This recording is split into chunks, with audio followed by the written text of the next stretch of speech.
y es más hermoso el pasaje de la Torah que el mensaje de Dios. Pero gracias a la bendición de nuestro Dios que nos permite estos momentos de unidad. El tema que nos compete el día de hoy, hermanos, es el propósito del amor. Creo que una de las condiciones para que estemos aquí reunidos es el amor de nuestro Dios. Y para hablar del amor de nuestro Dios,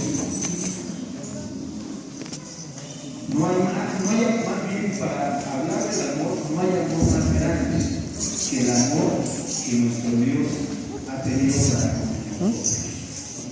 Ciertamente, dice Juan 3:16.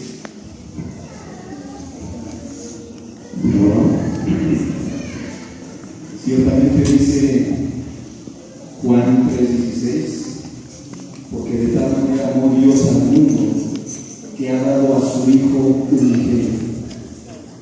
Entonces, hermanos, nuestro Dios ha demostrado su grande amor para con todos y cada uno de nosotros, dando a su Hijo. ¿Cuál fue el propósito? El que nos reconciliáramos con Él. Recordemos que Adán y Eva pecaron, y ese pecado provocó una división, un alejamiento entre el Eterno y el hombre.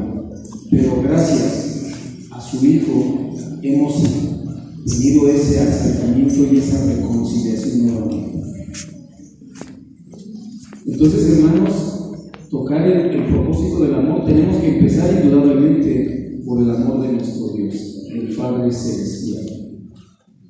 Pero también, hermanos, hay otro amor, el amor en el matrimonio. Quiero que veamos que nos dice el apóstol Pablo allá a la iglesia de Efesios capítulo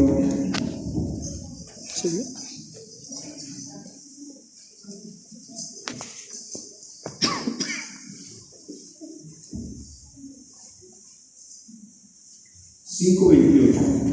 Pongamos mucha atención, hermanos.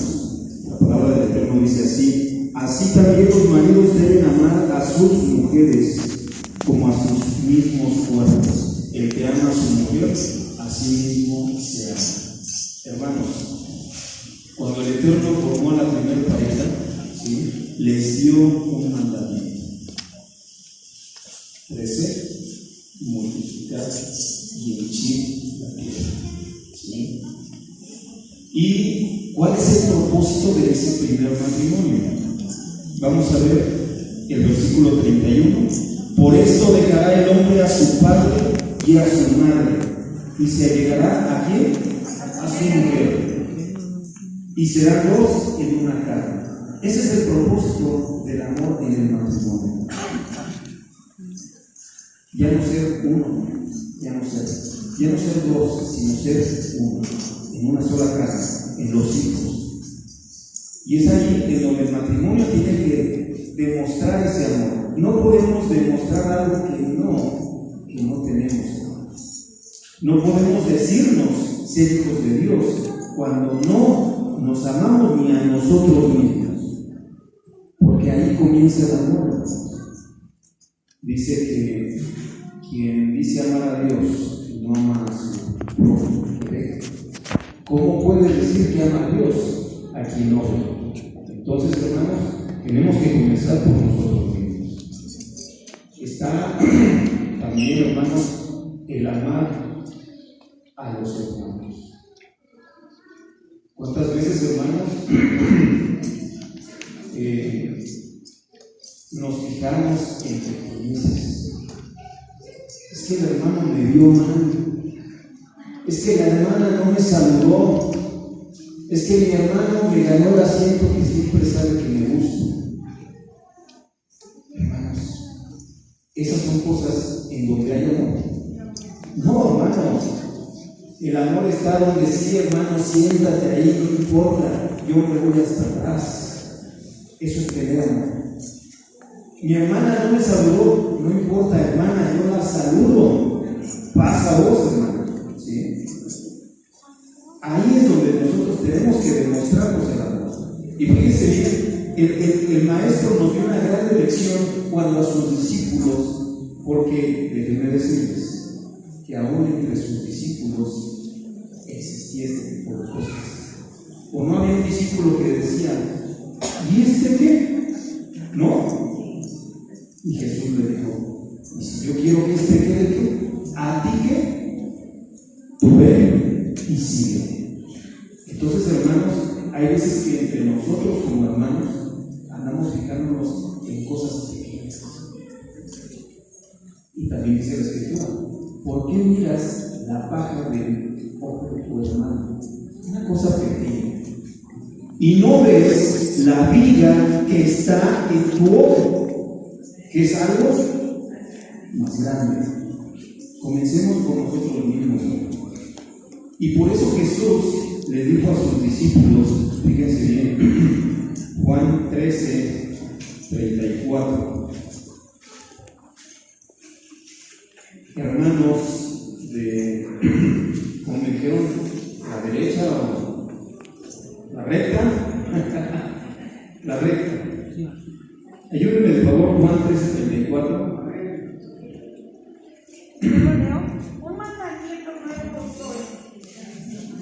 Hermanos de la recta, por favor.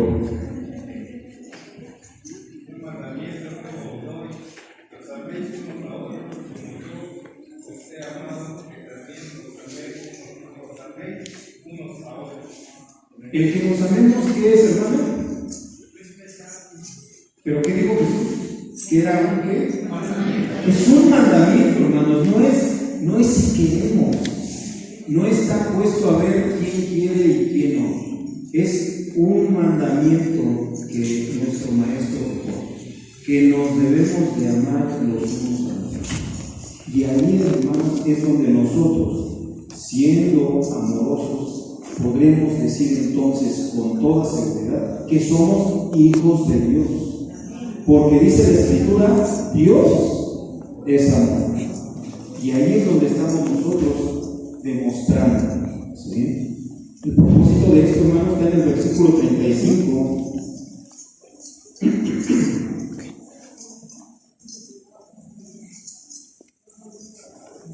Que dice, en esto conocerán todos que sois ¿qué?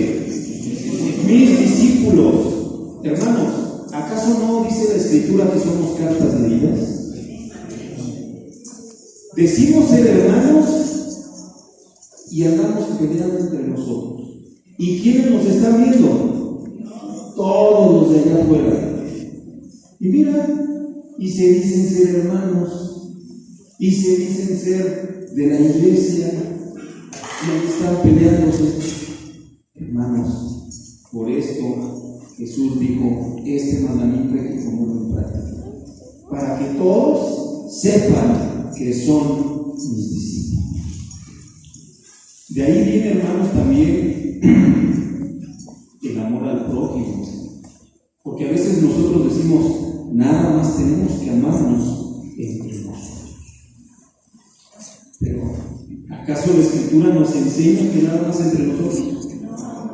Dice, si nada más se abrazan entre vosotros, ¿qué hacéis de más? Fíjense bien, hermanos, en Romanos 13, 8.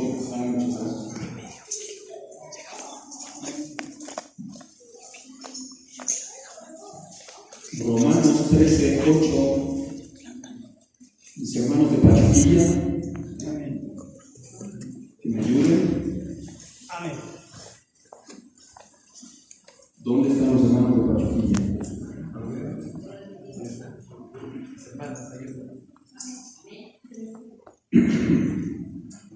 No debáis a nadie nada, sino amaros unos a otros, porque el que ama al prójimo, yo la digo. Amén. Gracias, hermana. Fíjense bien, hermanos. No está diciendo, no debáis nada a ninguno de su pueblo, sino que amaros unos a otros, porque el que ama al de su pueblo nada más, así dice, al prójimo. ¿Quién es el prójimo?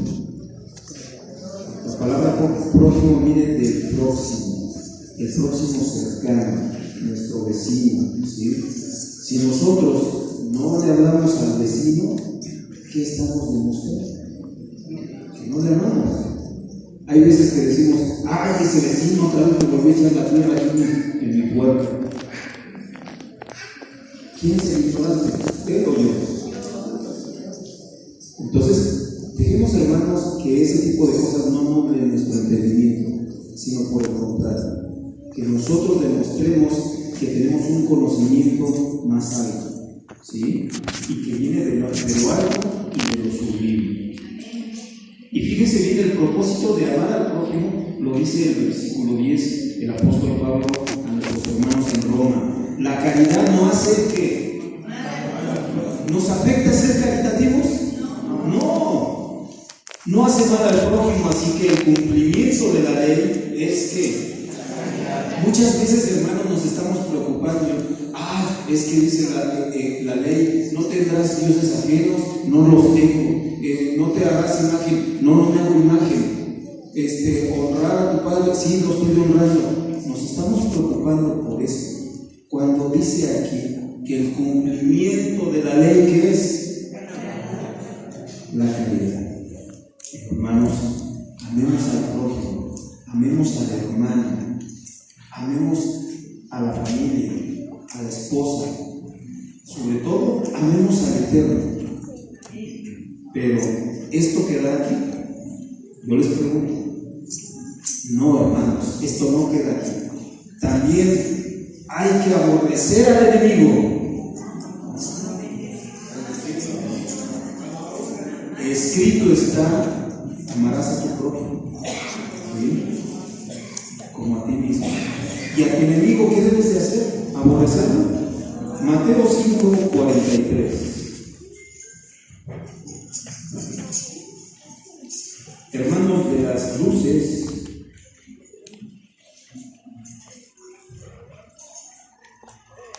Valle de las Luces,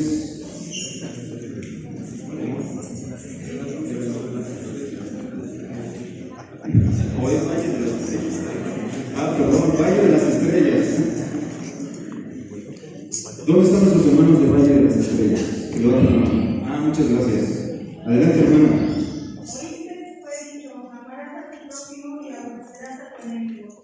O sea, sí fue dicho.